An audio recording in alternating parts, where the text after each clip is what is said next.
Assalamualaikum warahmatullahi wabarakatuh. Liridhallahi ta'ala wa liqadai hajatina wa hajatikum min hawaijid dunya wal akhirah ala ma nawassalafu salih wa ala ma nawaina wa ala kulli niyatin salihah tawassulan wa hadiyatan wa mahabbatan wa tabarrukan wa tashafa'an bihadrati habibina wa qurrati a'yunina sayyidi sadat sayyidina wa maulana Muhammadin sallallahu alaihi wasallam wa ala alihi wa ashabihi wa azwajihi wa dhurriyyatihi wa ahli baitihi wa asharihi wa ansarihi wa asyaihi wa muhibbihi wa muhibbatihi wa ummatihi wa ilayna ma'ahum ajma'in. Wa khusun al-muallif hadzal kitab Asy-Syaikh Amin Al-Kurdi Al-Irbili rahimahullahu ta'ala wa nafa'ana bihi wa bi ulumihi wa bi ulumikum fid dharaini amin. Wa man hadar fi hadzal majlis Al-Fatihah. A'udzu billahi minasyaitonir rajim. Bismillahirrahmanirrahim. Alhamdulillahi rabbil alamin. Arrahmanir rahim. Maliki yaumiddin. Iyyaka na'budu wa iyyaka nasta'in. Ihdinas siratal mustaqim. Siratal ladzina an'amta 'alaihim ghairil maghdubi 'alaihim waladdallin. Amin. Bismillahirrahmanirrahim. Innal hamdalillahi jami'a wassalatu wassalamu ala sayyidina Muhammadin khairi khalqi jama'a wa ala alihi wa ashabi alladhina nalu as-sa'adatal haqiqiyata fid dunya wal ukhbah. Allahumma salli ala sayyidina Muhammad abdika wa nabiyyika wa rasulika nabiyil ummi wa ala alihi wa sahbihi wa barik wa sallim taslima biqadri azamati dzatika fi kulli waqtin wa hin. Rabbi shrah li sadri wa yassir li amri wahlul 'uqdatam min lisani yafqahu qawli. Asyhadu an la ilaha illallah astaghfirullah nas'aluka ridhaka wal jannata wa na'udzubika min sakhatika wan nar. Amin. Amma ba'd. Ayyuhal hadirun, para rencang-rencang ngaos sesarengan ingkang minulya, monggo kita nerusaken ngaos kita kitab Tanwirul Qulub karangan dari seorang ulama, yakni Asy-Syaikh Amin Al-Kurdi, yang di dalamnya ada 3 ilmu wajib. Jadi ilmu yang diwajibkan itu ada 3. Yang pertama ilmu tauhid, yang kedua ilmu fikih, yang ketiga ilmu tasawuf atau ilmu tentang perilaku hati. Ilmu tauhid ini menjadi alasan agar kita punya sikap dalam menentukan perilaku ubudiyah kita. Jadi punya alasan kenapa kita sholat. Itu di dalam ilmu tauhid isinya adalah tentang keimanan. Kemudian caranya sholat dibahas di dalam ilmu fikih. Kemudian jadi caranya sholat, sah dan tidak sahnya sholat itu dibahas di dalam ilmu fikih. Nah, ternyata ilmu tidak hanya berhenti di ilmu fikih tentang sah dan tidak sahnya sholat, tapi kita butuh dari amal ubudiyah kita, amal ibadah kita itu juga diterima, tidak hanya sah tapi juga diterima. Nah, diterima ini berkaitan dengan kualitas ibadah. Diterima ini berkaitan dengan kualitas ibadah. Itu dibahas di dalam ilmu tasawuf. Baik, kita lanjutkan tentang sampai pada al-babul awal. Al-babul awalu utawi bab al-awalu kang awal. Fil ilahiyati ing dalem nerangake sifat bangsa kepengeranan atau yang berhubungan dengan ketuhanan. Wahya utawi ilahiyat iku al-masailu piro-piro. Iku al-masailu ana piro-piro masalah. Ada beberapa pembahasan Nanti kalau masalah nanti disalahpahami. Pokoknya di sini masail bisa dimaknai beberapa pembahasan. Allati kang yubhasu kang den bicarake utawa kang den bahas fiha ing dalem alati apa amma saking perkara ya ta'alaku kang berhubungan apa mabil ilahi kelawan kepangeranan. Yajibu wajib ala kulli mukallafin ing atase saben-saben wong mukallaf. Mukallaf itu orang yang dikenai taklif. Maknanya taklif adalah tuntutan. Artinya orangnya disebut mukallaf. Nah, taklif maknanya tuntutan. Tuntutan apa? Tentu ya tuntutan dia dikenai hukum ya. Aya arifa ing yen to weruh wajib bagi setiap mukallaf untuk aya arifa mengetahui. Aya arifa yen to weruh sapa mukallaf al wajiba ing perkara wajib wal mustakhila lan perkara mukhal utawa mustahil, perkara yang tidak mungkin, wal jaiza lan perkara kang wenang, jaiz, bisa terjadi dan juga bisa tidak terjadi, namanya jaiz. Fi haqqi maulana ing dalem haqqi bendoro kita ta'ala kang maha luhur Allah. Wal mukallafu tawi kang aran mukallaf huwa ya mukallaf iku al balighu wong kang balik. Mukallaf di sini disyaratkan bagi manusia ya. Bagi manusia itu disyaratkan balik menginjak batas usia 15 tahun. Kalau belum mencapai batas usia 15 tahun, kalau perempuan ya dia sudah mengeluarkan darah haid, dan kalau laki-laki dia sudah mengeluarkan mani, maka itu disebut balik. Al-akilu kang duweni akal, salimun kang selamat, salimul hawasi kang selamat ponco indrani, walau sam'a lan senajan iku rupa pengrungu, awil basara utawa rupa peningal, alladzi kang balaghot bisa tumeka hu ing alladzi apa dakwatun nabi, dakwai Kanjeng Nabi sallallahu alaihi wasallam. Ini bagi manusia. Kalau mukallafnya jin itu berbeda. Jadi yang diwajibkan, yang dikenai tuntutan itu tuntutan ibadah maksudnya ya. Itu dua makhluk. Yang pertama manusia, yang kedua jin. Wa ma khalaqtul jinna ya. Yang pertama jin, kalau urutannya di dalam ayat itu yang pertama jin, yang kedua manusia. Wa ma khalaqtul jinna wal insa illa liya'budun. Ini dalilnya terkenal. Kenapa malaikat tidak dikenai tuntutan? Ya, malaikat di situ tidak disebutkan karena malaikat tidak punya nafsu. Jadi malaikat itu ya kalau ditugaskan hanya takbir terus sampai awal kejadian diciptakannya malaikat sampai nanti ila yaumil kiamah, itu takbir terus. Ada yang rukuk terus, ada yang i'tidal, ada yang sujud terus. Nah, makanya sholat itu dirangkai dari amaliyahnya malaikat.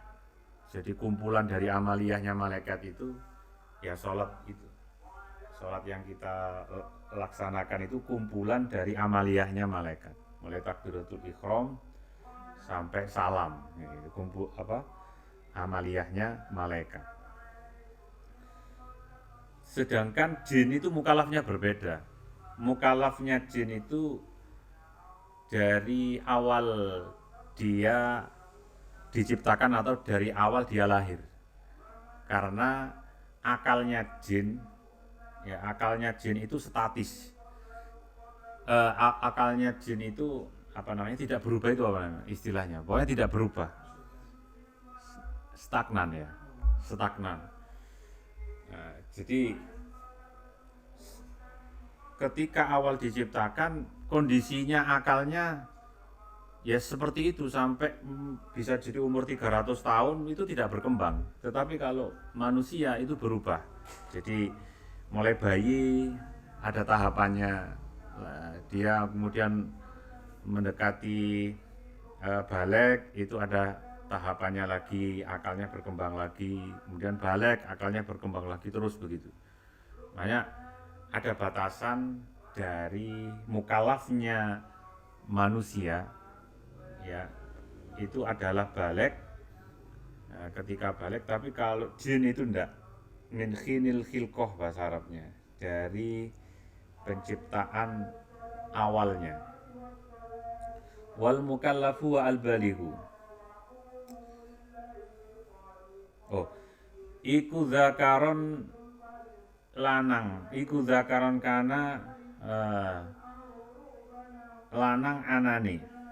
Iku zakaron lanang kana kang ono sopo opo mukallaf. Au unsa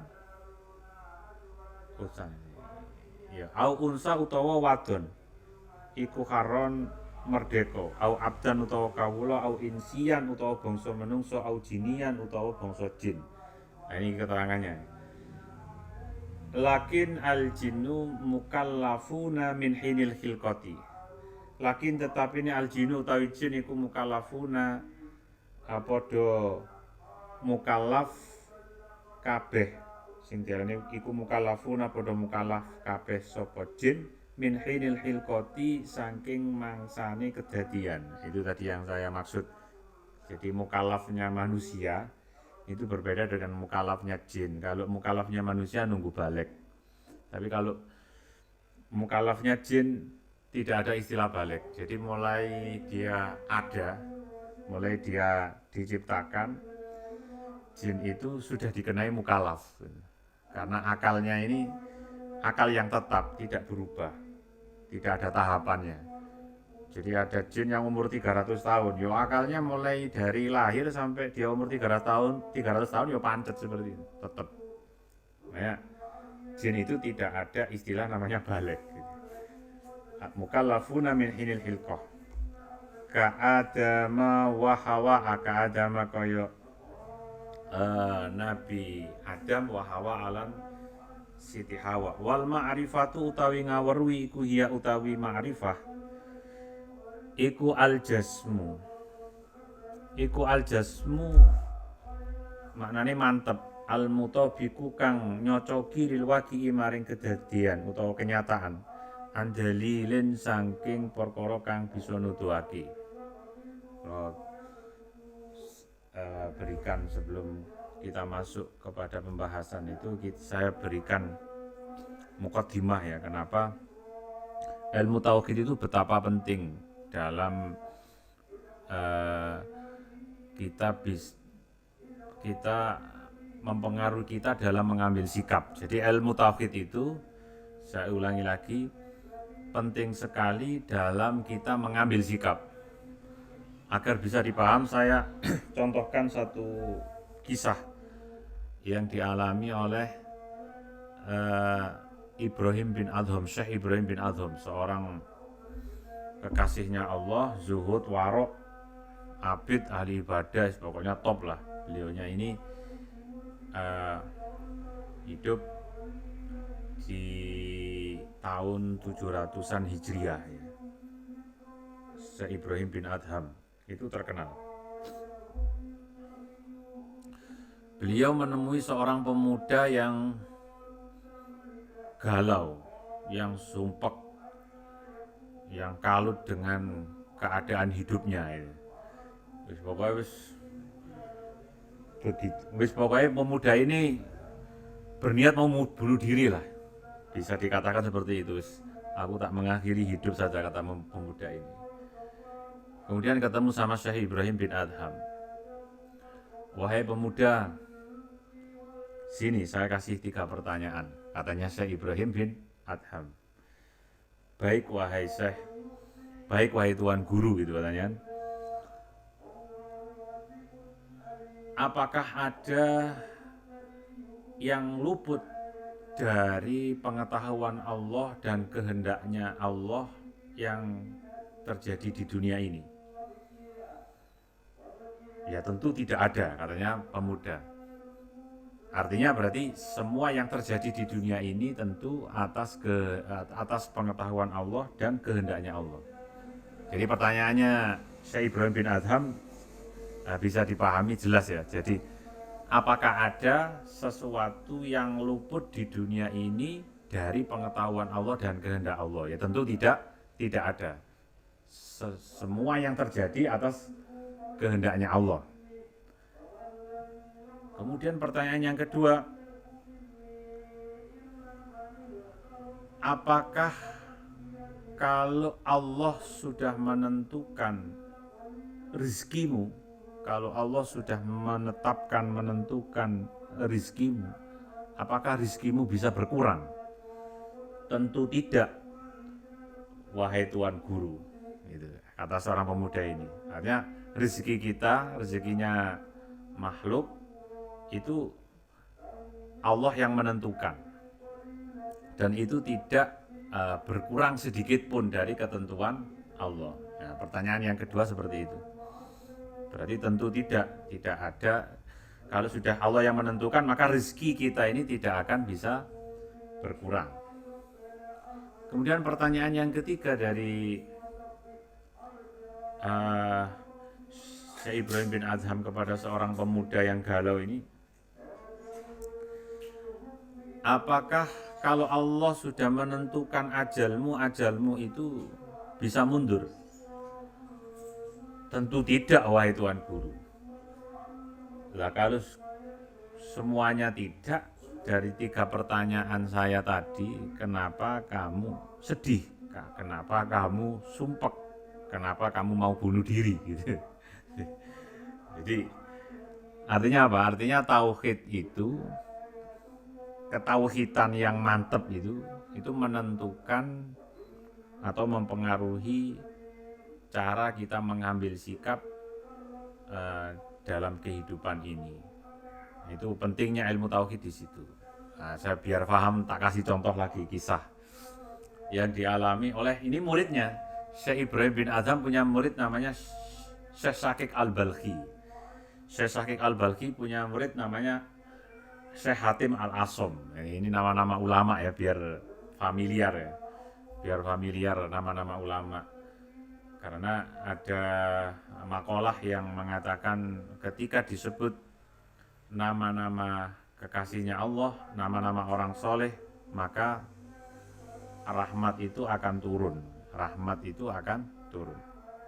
Jadi kita biar familiar dengan nama-nama siapa Syekh Ibrahim bin Adham, siapa Syakik Al-Balkhi, siapa Syekh Hatim Al-Asom. Syekh Hatim Al-Asom ini yang terkenal, beliau seorang kekasihnya Allah yang menutupi aib seorang wanita yang kentut ya. Dia pura-pura tuli, makanya dijuluki Al-Asom, maknanya tuli gitu.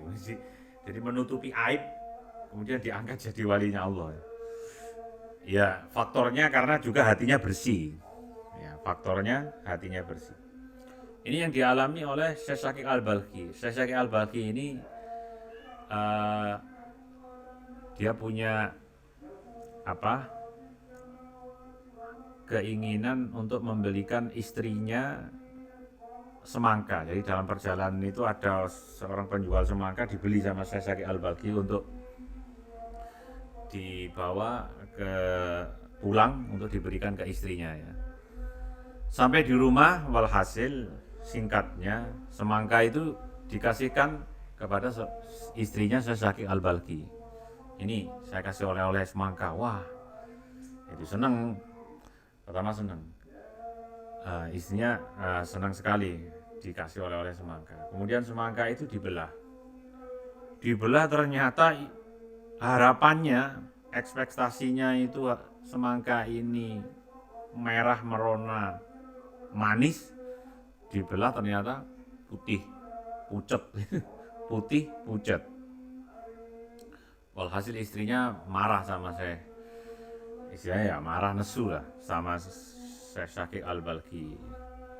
Marah, pokoknya marah. Wah, gimana beli semangka kok milih yang pucet, yang putih gitu.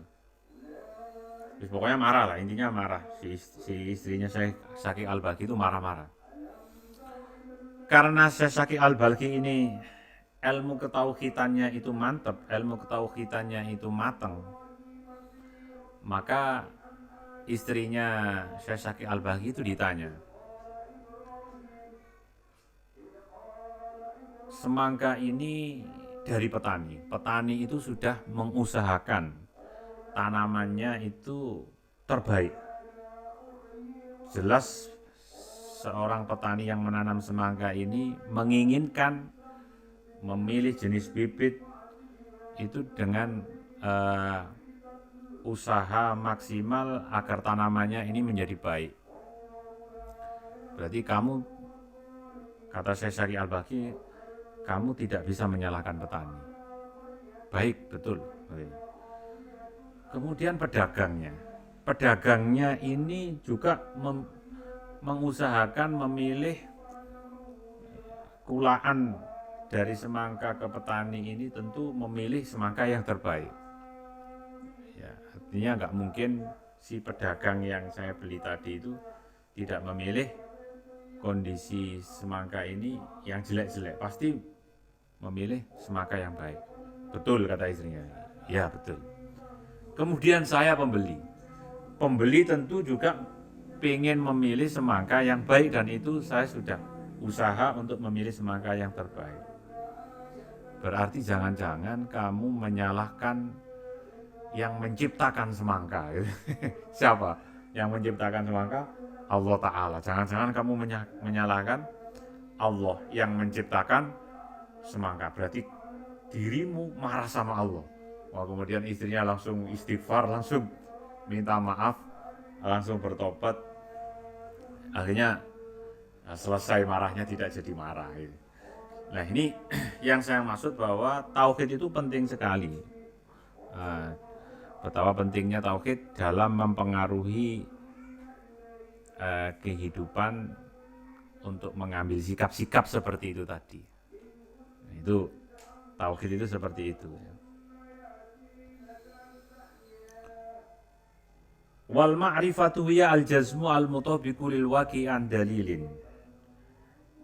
Nah, memang di sini ma'rifat, pengetahuan, mengetahui, paham, ya. Ma'rifat di sini berbeda dengan ma'rifat yang dalam istilah ilmu tasawuf yang di dalam kitab Al-Hikam, ya. Di dalam kitab Ihya, dalam kitab tasawuf berbeda. Ini pembahasannya tauhid. Artinya di sini paham, mengetahui tentang Allah Ta'ala. Makanya di dalam Nadhum Az-Zubat itu, Nadhum kitab Az-Zubat itu ada nadhoman awalu ma'rifatil awalu wajibin alal insan ma'rifatul ilahi bistikon. Awal wajibin, pertama kali yang diwajibkan alal insan bagi seorang manusia itu adalah ma'rifatul ilah, paham mengetahui tentang Allah. Paham mengetahui tentang Allah. Paham mengetahui tentang Allah bistikon, dengan yakin seyakin-yakinnya. Artinya apa?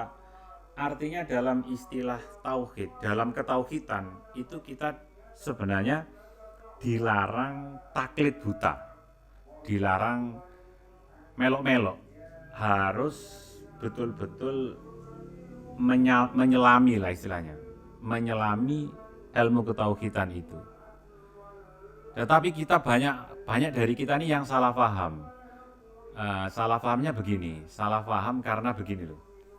Jadi kita kadangkala kalau bicara tauhid itu terhalang dengan satu hadisnya Kanjeng Nabi, tafakkaru fi khalqillah wala tafakkaru fil khaliq, atau tafakkaru fi khalqillah wala tafakkaru fi dzatillah.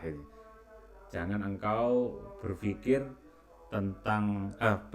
tentang makhluknya Allah, tentang ciptaannya Allah. Jangan engkau berpikir tentang zatnya Allah. Nah, itu sebenarnya ada istilahnya perbedaan redaksi ya. Di dalam perspektif ulama itu ada yang sebenarnya itu tidak ada kata zatnya ya. Langsung fillah gitu. Wala tafakkaru fillah gitu. Sebenarnya begitu. Tapi itu perbedaan pendapat. Tapi dalam menyelami ilmu tauhid kita tidak memikir tentang Allah, tidak bisa. Jadi Allah itu ada zat, ada sifat, ada af'al dan seterusnya. Maka kita pasti memikir tentang zatnya Allah. Kita menggunakan pendekatan yang namanya pendekatan rasional, pendekatan akal, rasio untuk bisa mengenal Allah. Kenapa bisa begitu ya? Karena sebenarnya mudah saja. Allah ini ngasih mata disuruh melihat tapi melihat yang baik. Allah ini ngasih telinga disuruh mendengar tapi dengan catatan mendengar yang baik. Allah ngasih kaki itu ya hakikatnya Allah menyuruh berjalan tapi berjalan yang baik. Allah ngasih akal ya disuruh berpikir tapi berpikir yang baik. Artinya kita memang diperintah untuk berpikir karena dikasih akal alasannya. Nah, itu begini saya jelaskan ya. Itu sebenarnya tafakkaru fi khalqillah wala tafakkaru fi dzatillah lah, kita pakai yang masyhur aja fi dzatillah. Itu sebenarnya bukan mutlak larangan tapi sebuah peringatan. Kita bisa analogikan, makanya di dalam ilmu bahasa itu ada materi atau ada pelajaran namanya ilmu mantek ya. Ilmu mantek ini untuk menyelami makna, untuk mendalami makna, mengukur makna sistematis, terukur, kemudian menyelami makna dari sebuah teks. Itu ada pelajarannya namanya ilmu mantek. Nah, enggak usah melebar ke ilmu mantek dan segalanya. Yang penting kita pahami begini loh. Mengenal Allah itu memang di dalam ilmu-ilmu tauhid itu dari pendekatan rasional, dari pendekatan akal. Kemudian diarahkan ke pendekatan mengenal sifatnya. Jadi nanti ada sifat wajib, ada sifat mukhal atau mustahil, ada sifat jaiz. Jadi kita tidak bisa dalam belajar tauhid itu tidak membicarakan Allah, tidak bisa. Ya pasti membicarakan Allah. Lalu kemudian bagaimana dengan dalil tafakkaru fi khalqillah wala tafakkaru fi dzatillah. Kamu jangan berpikir tentang berpikirlah tentang ciptaan Allah, jangan berpikir tentang zatnya Allah.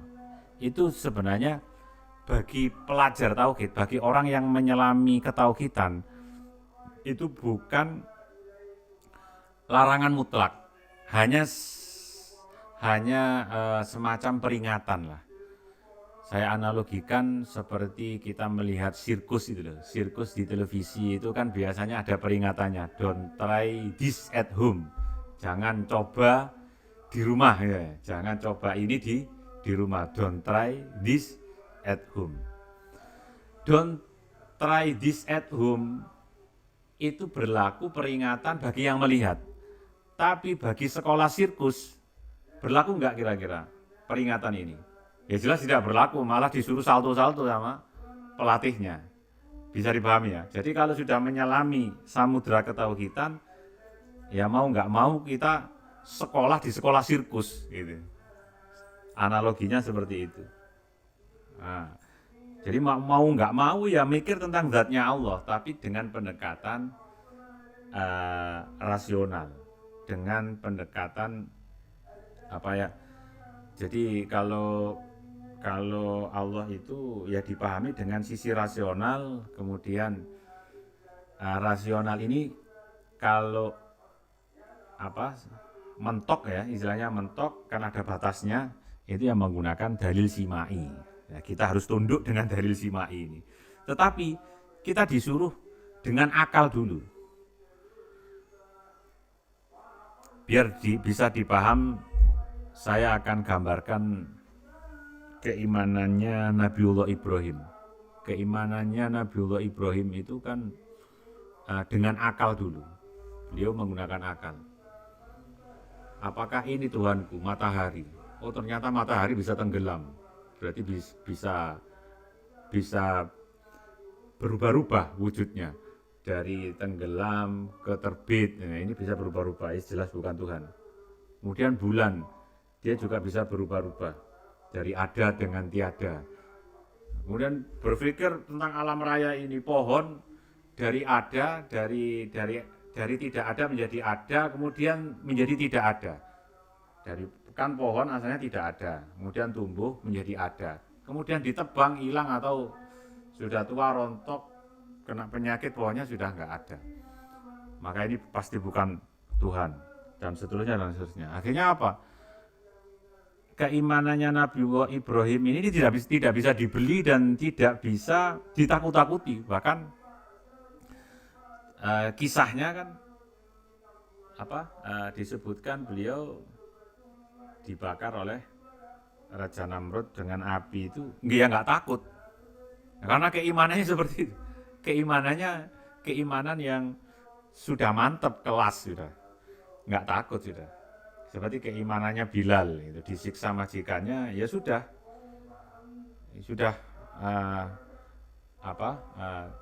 tidak takut lagi dengan siksaan macam-macam, sudah tidak dihiraukan lagi karena keimanannya sudah keimanan yang al-jazmu al-mutabiq lil waqi. Saya punya Allah gitu. Allah. Makanya saya pernah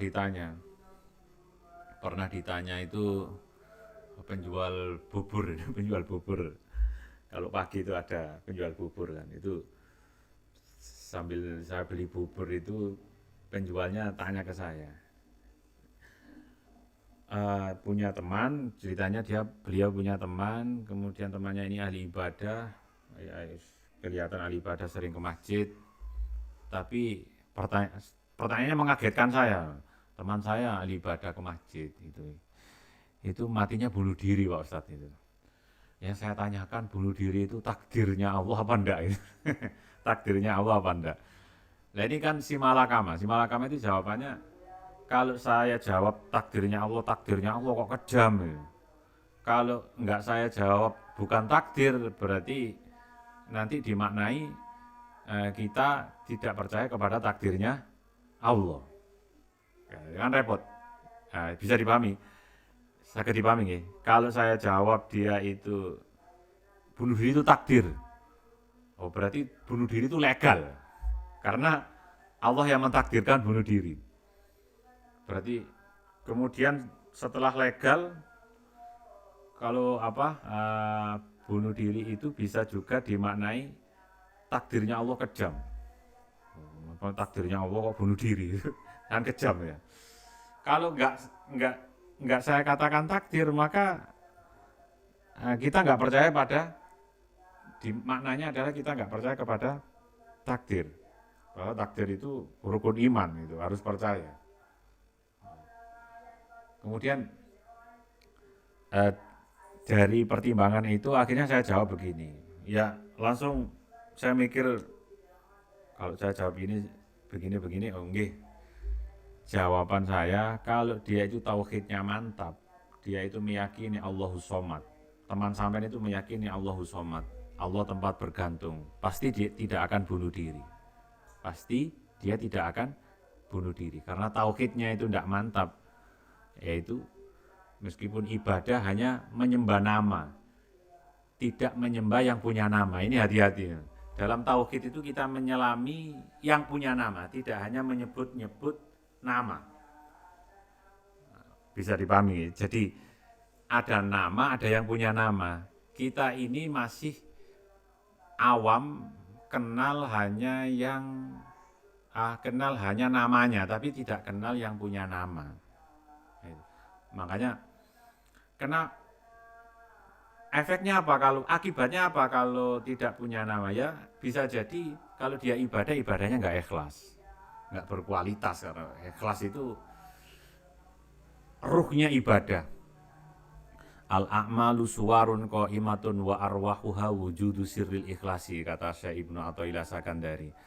Karena dia tidak kenal yang punya nama, hanya kenal namanya, menyebut-nyebut namanya, akhirnya bisa jadi nanti parahnya, ya, parah orang yang hanya kenal namanya Allah tapi tidak kenal yang punya nama itu, karena tidak belajar tauhid, kenal nama Allah gitu.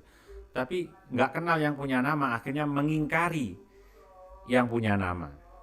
Kalau sudah mengingkari yang punya nama, ini bukan kata saya, kata ulama.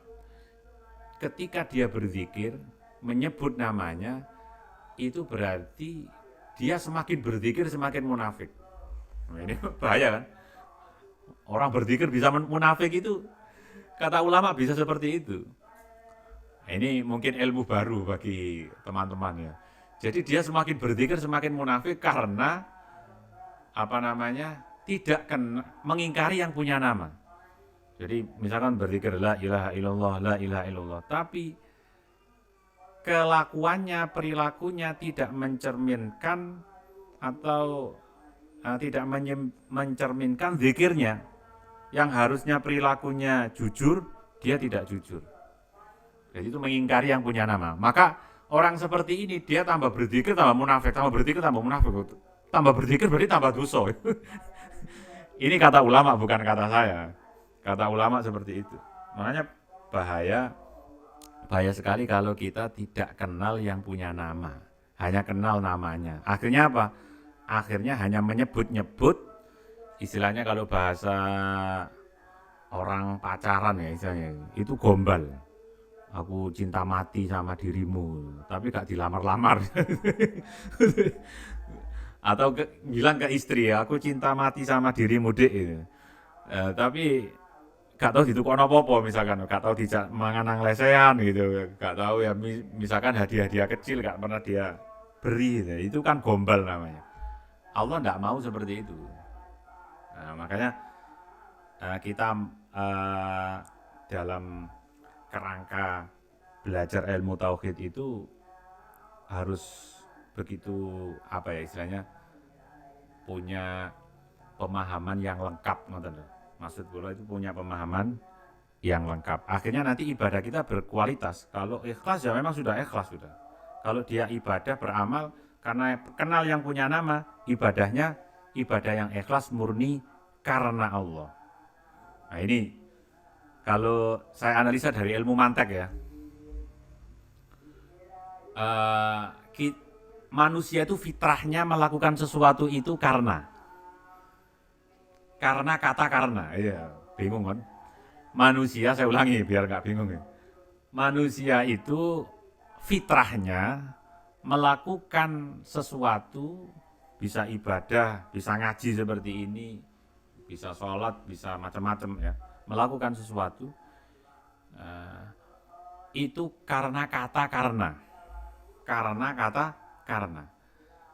Saya ambil contoh begini. Abdullah makan karena lapar. Abdullah makan karena lapar. Berarti karena ini menjadi namanya kausatif ya. Sebab akibat kausatif. Coba kita hilangkan kata karena. Abdullah makan lapar. Ambigu tidak pemahamannya. Masuk lapar itu dimakan, masa bisa kenyang? Kan tidak mungkin. Lapar kok dimakan. Abdullah makan lapar, karenanya dihilangkan, tidak bisa.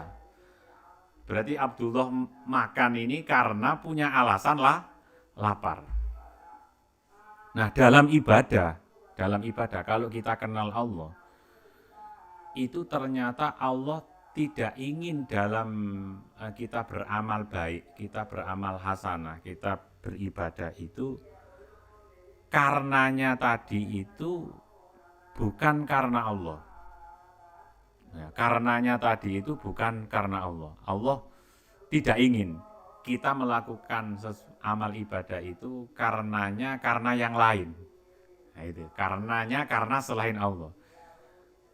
Nah, contoh orang apa? Yaitu tadi contoh mudahnya itu Abdullah makan karena lapar. Kalau karena ini dihilangkan ambigu. Harus ada karena. Saya sholat, misalkan. Saya sholat ya lillahi ta'ala karena Allah. Maksudnya Allah itu di situ. Kamu amal, tapi jangan sampai amalmu itu tercemar tidak karena diriku. Nah, itu makanya kita semua amal kita ini harus kita sandarkan ya, harus kita sandarkan namanya lillah billah fillah itu ya. Lillah billah fillah. Lillah itu murni karena Allah. Setiap niat ya pasti ada lillahi ta'alanya. Nawaitu shoma ghadin, seperti puasa ini kan ada diakhiri lillahi ta'ala. Usolli fardhu subhi rakataini mustaqbilal qiblati makmuman lillahi ta'ala. Jadi ibadah kita ini Allah memang tidak ingin kita kok ibadah karena selainnya, itu berarti dicap nggak ikhlas, itu berarti ibadahnya tidak berkualitas. Kemudian billah itu adalah kita jangan sampai merasa bisa atau ngerumangsani iso ibadah, karena billah itu maksudnya adalah kita beribadah karena dipilih dikehendaki oleh Allah, itu namanya billah. Ya, di lillah sama billah, fillah sesuai yang dikehendaki oleh syariatnya Allah, namanya fillah. Ya, tiga itu ya, billah, lillah, billah, fillah. Nah, itu ibadah kita ini seperti itu anunya. Jadi wal ma'rifatu, kembali kepada teks di dalam kitab Tanwirul Qulub ini, faham, mengetahui, itu maknanya adalah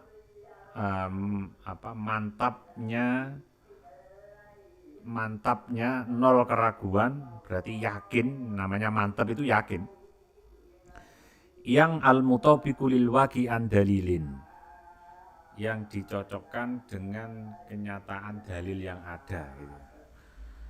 Ini ada lanjutannya, fayajibu, maka wajib, fayajibu mongko wajib alena ing atase kita ma'asyiral bulagh, golongane wong sing balik, bulag balik, al uqala, golongane wong sing duweni akal, balik berakal. Anak rifayanto ngaweruhi kita ma ing opo ae utawa ma ing barang-barang yajib kang wajib lahu kedue Allah taala mahulur Allah, wamalan opo ae yastakhilu kang mukhal opo ma, wamalan opo ae ya juzu kang jais wenang opo ma alai ing atase Allah ijmalan kelawan gemblengan itu global, wa tafsiran lan terperinci. Jadi tauhid itu diketahui yang pertama dengan ijmalan, dengan secara global dulu. Kemudian wajib juga diketahui secara tafsilan, secara terperinci. Jadi ilmu tauhid itu ijmalan wa tafsilan. Ijmalan itu global, wungkul, tafsilan terperinci. Itu. Maksudnya terperinci bagaimana? Ya terperinci sak oyot-oyote. Jangan kita paham hanya misalkan kita paham sifat wajibnya Allah kidam. Saya contohkan ini, belum masuk pada kidam sebenarnya, tapi biar jenengan semuanya bisa memahami itu. Bisa memahami. Kidam itu maknanya apa?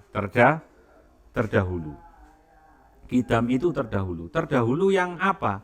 Terdahulu kalau kita itu memahami ilmu tauhid secara tafsilan, terdahulu tanpa diawali awalan, itu namanya kidam. Ada disebut azali, mirip-mirip, tapi kalau kita nggak teliti, dipikir bodoh. Itu yang saya maksud tafsilan di situ. Tafsilan itu terperinci saoyot-oyote. Jadi saya ulangi lagi ya, kidam itu maknanya terdahulu. Nah, terdahulu ini sinonimnya bisa ajali, bisa kidam. Kalau kidam terdahulu tanpa diawali awalan. Maksudnya begini, tanpa diawali awalan itu seperti angka. Sebelum terjadinya angka itu sudah ada, namanya qidam. Saged dipahami ya. Sebelum terjadinya angka itu sudah ada. Sadurunge ono angka 0, 1, 2, 3 dan seterusnya. Sebelum ada angka-angka ini sudah ada duluan, itu namanya qidam. Kalau azali beda. Kalau azali itu mengawali setiap keberadaan setiap keberadaan yang ada, mengawali setiap keberadaan. Jadi azali itu semacam awalan seperti angka 0. Ada 0, 1, 2, 3 dan seterusnya. Kalau itu diibaratkan angka. Tapi kalau qidam sebelum ono angka wis ono. Nah, itu namanya qidam. Itu namanya tafsilan. Tafsilan itu detail terperinci saoyot-oyot ini yang saya bahasakan saoyot-oyot itu di situ. Tidak hanya paham qidam itu apa, qidam itu dahulu sing ya apa. Ya mbok, ini berarti qidam yang sebatas pengetahuan hanya dasar, tapi tidak terperinci. Gitu. Jadi qidam itu terdahulu tanpa diawali awalan. Kalau angka sebelum terjadinya angka sudah ada. Kalau azali itu mengawali setiap keberadaan. Kalau angka diibaratkan angka 0. Jadi sudah ada ininya. Ada awalan 0, 1, 2, 3. Tapi kalau qidam sadurunge ono angka wis ono itu. Itu qidam. Nah, seperti itu namanya tafsilan. Kalau ijmalan gampang sebenarnya. Fal ijmalu mongko utawi makrifat coro ijmal utawa makrifat coro gemblengan. Makrifat maksudnya mengetahui sifat wajibnya Allah, mustahil, jaiznya Allah secara ijmalan. Atau mengetahui, meyakini Allah Ta'ala secara ijmalan, ngoten mawon, tidak usah terlalu panjang kalimatnya. Mengetahui, memahami Allah secara ijmalan itu bagaimana? Anak tak kita yen to ngeyakinake kita anallah sak temene Gusti Allah Taala iku mutasifun dat kang persifatan utawa kang disifati kene dat kang persifatan bikuli kamalin kelawan saben-saben sifat kang sampurno wa munazzahun lan dan bersihake sapa Allah an kulli naqsin saking saben-saben sifat kang kurang. Jadi ini jelas. Artinya kalau ijmalan itu pokoknya kita yakin bahwa sesungguhnya Allah Ta'ala itu disifati dengan sifat yang maha sempurna. Bersih dari sifat-sifat kekurangan. Kita lanjut bahwa meyakini bagaimana, misalnya kalau ada pertanyaan bagaimana cara meyakini Allah, cara beriman kepada Allah gitu ya. Beriman kepada Allah dibagi dua, ijmalan wa tafsilan. Beriman kepada Allah secara ijmalan itu adalah dengan menghadirkan keyakinan di dalam hati. Jadi keyakinan itu sebenarnya yang di dalam hati. Keyakinan itu ada di dalam hati. Itu menghadirkan bahwa Allah disifati dengan sifat kesempurnaan dan Allah jauh atau bersih dari sifat yang namanya sifat kekurangan. Itu meyakini, mengimani Allah secara ijmalan. Kalau meyakini Allah secara tafsilan, diperinci. Saya tadi yang saya katakan tadi, qidam itu ya apa, wujud itu ya apa, itu diperinci. Wajaizun lan iku menang alih ing teping atase Allah fi'lu kullu mumkinin au tarkuhu fi'lu kulli mumkinin au tarkuhu niku utawi agawene saben-saben perkara kang kongang autarku kang wujude nek dilengkapi autarku utawa ninggal perkara kang mungkin. Jadi bisa terjadi bisa tidak, itu namanya jaiz atau imkan ya. Tapi yang masyhur itu disebut ya jaiz. Wa tafsilu utawi nekotake Allah utawa ngeyakinake Allah cara terperinci, cara tafsir iku ana rifayato ngawruhi yen to mahami mindalika mahami sapa kita mindalika sae mengkono-mengkono mindalika sae mengkono-mengkono tafsir ma ing barang-barang dalan kang nuduhake arek tetep ing atase ma apa dalilun dalil bi aini kelawan kahanane dalil.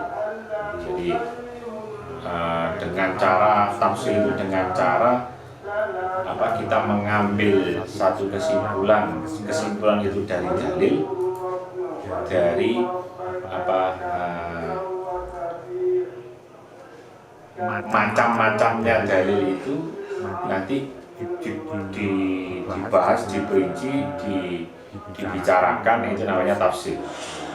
Jadi ya tafsir kita pahami secara bahasa singkatnya itu terperinci. Kalau ijmalan kebalikan dari terperinci, global, utuh. Yang pertama, kalau wajib mengetahui sifat wajib lahu kedua Allah Ta'ala itu sunnah 20. Apa nih sifatnya dimana nahu kelawan maknane sak temene kelakuan iku ya dulu orang bisa terima fi akilin ing dalam akale wong sing duweni akal apa adam sofihi orang anane persifatane Allah Ta'ala luhur Allah biha kelawan biha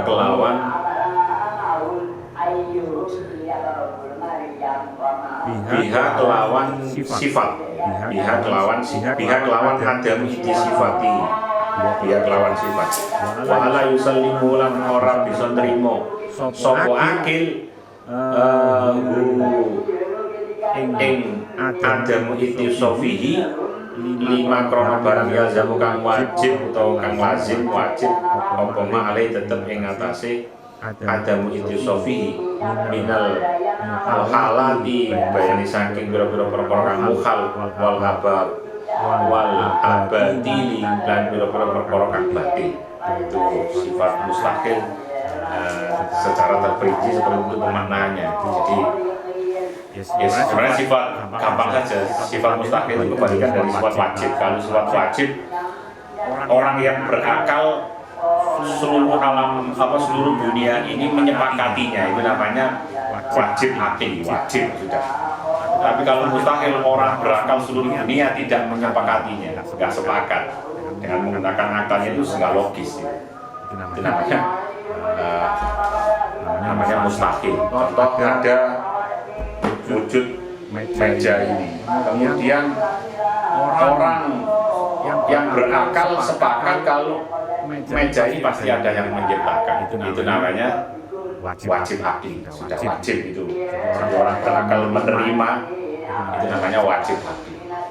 Kemudian kalau ada yang bilang ini meja ini moro-moro ono, nah itu namanya mustahil.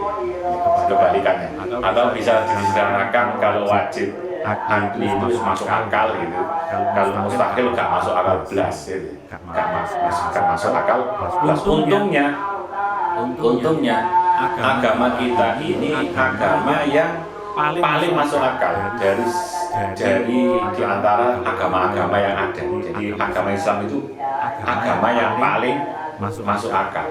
Makanya orang kok hanya belajar satu ayat saja, itu orang bisa tertarik terus untuk belajar agama Islam, akhirnya masuk Islam. Akhirnya masuk Islam. Contoh, saya pernah orang kesini tapi orangnya nggak mau difoto, nggak mau di ini. Memang saya nggak ada niat untuk memfotonya. Beliau ini akhirnya masuk Islam. Jadi ngobrol-ngobrol tentang masalah ketuhanan, akhirnya masuk Islam. Dibuka aja ayat dzalikal kitab la raiba fi, bahwa di dalam Al-Quran itu tidak ada keraguan di dalamnya. Itu kan tantangan sebenarnya, tantangan itu loh. Semua yang ada dalam Al-Quran ini tidak ada keraguan. Kalau masih kurang dalil itu tambah ditantang sama Allah. Wa in kuntum fi raibin mimma nazzalna ala abdina fa'tu bi suratin min misli. Kalau diri kamu sekalian itu ragu terhadap apa yang kami turunkan, yakni Al-Quran nazal, maka waktu bi suratin al-abdina kepada hamba-Ku yakni baginda Nabi Muhammad, maka coba bikin satu surat semisal Al-Quran, waktu bi suratin min mislihi. Wa syuhada'akum, kamu jangan sendirian, ngajak bolo-bolo enggak apa-apa. Wa syuhada'akum min dunillah, selain Allah. Oh, ngajak bolo-bolo itu ngajak bolo-bolo untuk menerima tantangan buat satu surat saja yang sama, semisal misalkan sama, secara kualitasnya sama, secara tafsirnya sama. Al-Quran ini kan sampai hari ini tidak berhenti dipelajari, diteliti, ditelaah dan seterusnya, itu tidak berhenti sampai hari ini. Jadi akhirnya diskusi panjang, beliau sadar, seorang ibu-ibu itu pentingnya tauhid di situ. Jadi ini mungkin untuk kajian kali ini kita tahu dulu, bisa kita akhiri. Mungkin ada, sebelum kita akhiri, ada beberapa pertanyaan atau 1-2 pertanyaan. Saya silakan.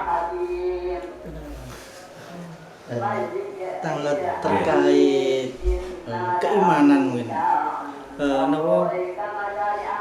Beberapa orang yang punya pegangan kayak sikap, kayak keris, itu kan ada yang mengatakan syirik. Padahal kan beberapa orang ada yang berpikir kalau itu sebuah ikhtiar. Kayak contoh zaman dulu kalau sakit perut pakai tumbuhan kesimbuan itu. Padahal itu enggak dimakan, cuma ditalikan, itu bisa sembuh. Nah, anggapnya seperti itu, gimana itu? Jadi ini memang persoalan seperti itu sebenarnya persoalan klasik ya, persoalan klasik kemudian dibahas-bahas untuk dicari-cari apa ya, dicari-cari kita nanti terjebak di menyalahkan orang. Padahal bahasa Al-Quran ini saya mukadimah dulu sebelum menjawab pertanyaannya dengan. Padahal kita ini dilarang keras ya untuk mencari-cari atau bahkan hanya membaca rapotnya orang lalu atau catatan amalnya orang, itu kita dilarang. Kita disuruh membaca amal kita sendiri. Iqra kita baca kafa binafsikal yauma 'alaika hasiba. Itu ayatnya di Al-Quran seperti itu. Jelas sebenarnya. Iqra kita bakal bacalah kitabmu sendiri. Nah, tapi yang terjadi tidak sekarang. Jadi dicari-cari macam-macam bentuk kesalahan masyarakat yang ada itu, dicari kesalahannya, kemudian dengan alasan tauhid itu dilarang macam-macam. Sebenarnya jawaban kalau langsung misalkan seperti itu syirik itu ya bisa terlalu dini dalam mendeteksi kesirikan. Kesirikan itu deteksinya sebenarnya tidak langsung seperti itu. Kesirikan itu kan bisa saja secara ilmu hakikatnya itu muncul atau dinilai orang menggantungkan sesuatu selain kepada Allah. Jadi dia tidak yakin sama Allah, akhirnya tidak meyakini Allah Somad, Allah tempat bergantung. Kemudian tidak yakin iya karena wa iya karena nasta'in. Engkaulah, hanya engkaulah, kepada engkaulah, yaitu Allah Ta'ala tempat dirimu menyembah, beribadah, mengabdi 24 jam, dan hanya kepada engkaulah aku meminta. Tidak yakin itu. Misalnya kesirikan, deteksinya seperti itu. Kesirikan itu ya deteksinya, kalau terlalu sulit deteksi ya surat Al-Ikhlas itu. Qul huwallahu ahad, Allahus samad, lam yalid wa lam yulad wa lam yakul lahu kufuwan ahad. Itu deteksi awal kesirikan. Jadi kalau kontradiksi dengan surat Al-Ikhlas, ya pasti dia menjalankan yang namanya kesyirikan. Bukan dinilai dari atribut ya, atribut. Misalkan saya duit keris tak pajang gitu ya. Nah, bisa jadi itu cuma pajangan, karya seni, menghargai karya seni ini kan senjata dipakai kakek nenek dulu waktu zaman perang misalkan itu. Mbak saya itu juga dari bapak saya itu punya tombak. Itu katanya mbak saya ini warisan mbahmu, mbahmu ini pasukannya Raden Patah. Itu seperti itu, tapi tidak ada maksud untuk mengingkari surat Al-Ikhlas. Ya, berarti ya tidak syirik. Jadi secara hakikat, jadi kita harus memandang itu secara hakikat dulu ya, hakikat dulu. Kita awali dari pemahaman hakikat dulu itu kalau tidak menyalahi aturan qul huwallahu ahad, Allahu somad, Allah tempat bergantung. Kemudian ternyata kita bergantung sama yang lain saja. Enggak hanya keris kan, banyak kan kita bergantung bisa jadi kepada amal kita. Misalkan amal kita itu satu-satunya amal yang menentukan nanti urusan surga dan neraka itu berdasarkan amal kita. Itu secara ilmu hakikat sudah syirik khafi.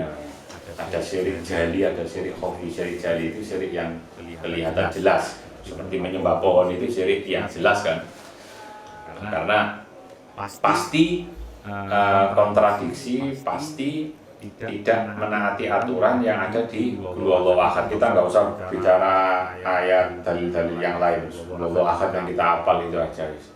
Nah, qul huwallahu ahad itu ketauhidan sebenarnya, disebut dengan surat Al-Ikhlas. Al-Ikhlas itu maknanya murni, kemurnian ketauhidan. Sebenarnya kemurnian ketauhidan. Kalau kita punya, kembali lagi ke pertanyaan jenengan, kalau kita punya seperti keris gitu, sikap gitu, ya sekedar yang sama maksud tadi itu sekedar ikhtiar, bentuk ikhtiar ya. Dan itu tidak dijadikan tempat bergantung, mutlak tempat bergantung. Yang menurut ilmu hakikat tidak bisa divonis syirik. Menurut ilmu hakikat tidak bisa divonis syirik. Karena begini, saya kasih gambaran. Seperti sholat khusyuk itu, banyak orang menilai sholat khusyuk dari ritualnya. Allahu Akbar itu sholat khusyuk dari ritualnya. Itu kalau ulama ahli hakikat menyalahkan. Jangan kamu menilai orang sholat khusyuk itu dari ritualnya. Ritual itu cuman berapa sih, 5 menit lah wis stop itu. Wis banyak itu. Nilainya sholat khusyuk itu di luar sholat. Kalau dia itu jujur pasti sholatnya khusyuk, bisa dipahami. Kalau dia adil pasti sholatnya khusyuk. Kalau dia itu sumeh, lembut, enggak muring-muringan pasti sholatnya khusyuk. Makanya la tanggub walakal jannah. Kamu jangan suka marah. Kalau kamu tidak marah, la tanggub, jangan marah, maka walakal jannah, surga untukmu. Misalnya gitu kan. Dalil-dalil seperti itu. Jadi hakikatnya harus dinilai dari di luar sholat. Kalau sholat khusyuk seperti itu tadi, kalau hakikatnya itu tidak menyalahi aturan qul huwallahu ahad, Gusti Allahku atau Tuhanku itu ya mek siji, Gusti Allah tutup, tidak ada yang lain. Kemudian Allahu somad, Allah tempat bergantung. Saya enggak bergantung kepada yang lain selain Allah. Kalau sikap wopo iki tadi sebatas aksesoris, sebatas nilai ikhtiar yang semata-mata yang sejatinya penolong adalah Allah Ta'ala. Ia lolos dari kesyirikan. Lam yalid walam yulad walam yakul lahu kufuwan ahad. Allah tidak beranak dan tidak diperanakkan. Allah tidak ada sekutu. Sekutu ini juga maksudnya adalah tidak ada, pokoknya sesuatu yang ditandingkan dengan Allah sirna, sesuatu yang dibandingkan dengan Allah sirna. Maka bisa saja kalau memakai hukum ini, sesuatu yang ditandingkan, dibandingkan, disandingkan dengan Allah itu itu pasti sirna. Jadi kalau kita menganggap si keris ini sama dengan istilahnya apa, kekuatan Allah yang punya sifat kudrat, kekuatannya Allah yang punya sifat iradah, ya syirik kita, tidak salam. Tapi kalau enggak, tidak bersih seperti itu, ya hanya iki apa sih ini cuman kayak dolanan lah, dolanan nyakseni ilmu di pengen. Saya pernah dengan mata kepala saya sendiri, nggak jari sopo-sopo. Jadi dengan mata kepala saya sendiri. Itu ada orang diundang sama kiai, orang Kiai Paseban, saya lupa namanya, orang Kiai Paseban punya pondok besar di Paseban. Diundang, si orang ini sebenarnya bukan dukun, dia pernah hilang itu ternyata diasuh kayak raja jin gitu. Jadi ada seorang ini hilang ini nggak ngerti, katanya hilang buk nandi beberapa tahun diasuh raja jin. Kemudian pusaka-pusaka yang ada, siapa punya pusaka misalkan keris seperti ini itu bisa keluar uang, itu di depan saya mata, di depan kepala saya sendiri, gak cari orang, diginikan keris itu saya keluar uangnya. Ya. Kemudian tapi intinya bukan di situ ya, kita membahas tauhid, intinya dari pertanyaan jenengan bukan keluar uangnya itu enggak, bisa jadi itu sulapan, bisa jadi itu apa. Ternyata yang menarik adalah pendapat dari kiai ini ahli tauhid juga, alim pokoknya. Bilang gini ke saya, ada yang nanya dari yang nonton itu, ada yang nanya, terus pundi ya? Kita melihat kejadian keris iso metu duit dan uangnya laku, uangnya di keno kon kayak itu laku hanya, bukan uang palsu. Katanya kiai ini, kalau supri jenengnya udah lama, itu serapi. Itu ngomong begini, dawuh begini kiai itu. Ya kita niati nyakseni ilmu Gusti Allah. Kita niati itu ilmunya Gusti Allah, ilmunya Gusti Allah itu luas. Ya sudah selesai ya. Jadi ilmunya Gusti Allah itu bisa bentuknya logis, bisa tidak logis kan. Nah ini jadi ya nyakseni ilmunya Gusti Allah akhirnya. Nah, makanya kita jangan kaget. Jadi ada orang yang mungkin kelihatan koyok, ya harus kita pahami bahwa iya itu memang rancangannya Allah seperti itu, memang rancangannya Allah seperti itu. Tapi selama tidak menyalahi aturan di dalam surat Al-Ikhlas itu, ya kita aman sebenarnya. Jadi apa? Jadi pemahaman tadi saya singgung, lam yalid walam yulad walam yakul lahu kufuwan ahad. Tidak ada sekutu, tidak ada yang sama. Itu saya, kalau guru-guru saya itu memanai apa yang disandingkan, ditandingkan, dibandingkan dengan Allah. Itu pasti sirna dengan kalimat lam yalid walam yulad walam yakul lahu kufuwan ahad. Tapi kalau dengan pemahaman sebaliknya, kalau kita menganggap bahwa kekuatan-kekuatan selain Allah itu kok bersanding dengan Allah, kok bertanding dengan Allah, itu tidak sirna, disandingkan, ditandingkan, dibandingkan dengan Allah tidak sirna, kita musyrik sudah. Baik khofi atau jali, baik jelas atau samar, pasti musyrik. Nah, jadi ukurannya sebenarnya bukan kita melihat luarnya, kita melihat orang punya macam-macam, jangan gitu. Kalau jenengan tahu ya Habib Lutfi bulinan keris kan, bulinan keris ya karena beliau alim secara tauhid, ya nggak mungkin beliau itu istilahnya menyandingkan kudrohnya Allah dengan keris, menandingkan kudrohnya Allah dengan keris. Apa tadi kalimat saya, sesuatu yang disandingkan, ditandingkan, dibandingkan, ya, membandingkan kekuatan Allah dengan keris, ya nggak mungkin. Cuma itu ilmu Gusti Allah lah. Kan ini kok iso apa?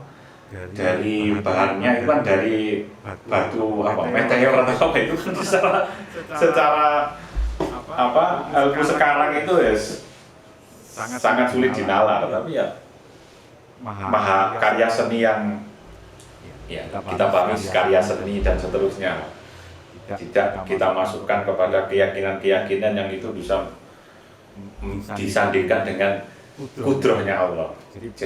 Jadi kata kuncinya sebenarnya walam yakul lahu kufuwan ahad itu kata kuncinya tadi. Jangan sampai kita sesuatu yang ditandingkan, dibandingkan dengan Allah itu tidak sirna. Jangan sampai sesuatu yang ditandingkan, disandingkan, dibandingkan dengan Allah pasti sirna. Kaiso itu pengertian walam yakul lahu kufuwan ahad. Harus punya ilmu lengkap. Kalau sedikit-dikit kita pakai ilmunya orang itu kan nggak lengkap, itu kan bahaya sekali. Jadi melihat dohirnya orang, saya ini uang alim orang juga kan bahaya ya. bahaya sekali. Ini karena dia sebanan, dia orang alim kan bahaya sekali. Kemudian mau bawa keris diarani musyrik semua. Wah itu karena itu tadi ilmunya tidak cakep lah, ilmunya nggak lengkap, lahir batin, hanya lahir saja. Makanya bahaya sekali. Bisa jadi ilmunya itu hanya wawasan, bukan ilmu tapi wawasan. Wawasannya cuma luas tapi ilmunya tidak ada. Itu banyak orang yang punya wawasan luas tapi nggak punya ilmu, itu banyak. Jadi alhasil jawabannya kita harus memandangnya dari sudut lahir, tidak hanya dari sudut lahiriah, tapi juga batiniah. Tidak hanya dari sudut syariat, tapi juga hakikat. Kalau hakikatnya tidak melanggar aturan Qul huwallahu ahad, Allahu samad dan seterusnya, tidak bisa kita memvonis orang itu langsung kita vonis syirik. Itu nek menurut kula iku ya semacam kayak jenenge niku itu tadi gara-gara bahasa sederhananya dia itu ilmunya nggak cakep, tidak lahir batin. Tapi sebenarnya kita jangan sampai kejebak menilai orang, kita kembalikan ke diri kita. Makanya ngaji itu balik nang awake dhewe. Ikra kita bakal kafa bidang sikal yauma alaika hasiba. Cukuplah kamu hasiba menjadi penghitung amalmu sendiri. Makanya kalau ditanya orang yang niku lho serguna masjid tapi mau wedit, wah itu paling sumpah loh. Karena tidak cocok sama ayat ini. Yang jelas tidak cocok dengan ikra kitabah. Seharusnya jangan ngurusi orang, itu malah masalahnya orang. Lah masalahnya orang kita ambil jadi masalah kita, itu kan bodoh gitu. Itu mudah-mudahan bisa membantu jawabannya. Kalau sudah kita akhiri dengan harapan ngaji yang sederhana ini menjadi bibit kita semakin mantap imannya, menjadi bibit kita semakin mantap tauhidnya, juga menjadi bibit kita mendapatkan ilmu yang manfaat barokah. Al-Fatihah. A'udzubillahi minasyaitonir rajim.